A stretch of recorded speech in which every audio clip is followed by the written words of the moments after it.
আল্লাহ মালাকুল মাউত কে বলবেন, মালাকুল মাউত কি অবস্থা? বলবে সব শেষ।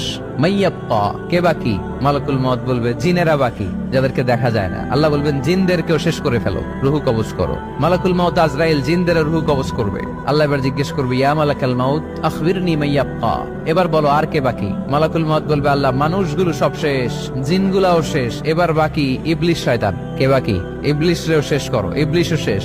আল্লাহ আবার জিজ্ঞেস করবেন, ইয়া মালাকাল মাউতি মাইয়াব্বা, আর কে বেঁচে আছে বলো? মালাকুল মাউত বলবে, আল্লাহ আপনার কথা অনুযায়ী পৃথিবীর সব মানুষের রুহু কবজ করলাম, সব জিনদের রুহু কবজ করলাম, ইবলিসের রুহু কবজ করলাম, এখন আছে শুধু ফেরেশতা। আছে কারা? যাও ফেরেশতাদের রুহু কবজ করো। ফেরেশতাদের রুহু কবজ হয়ে যাবে। এবার আল্লাহ জিজ্ঞেস করবেন, ইয়া মালাকাল মাউত আখবিরনি মাইয়াব্বা।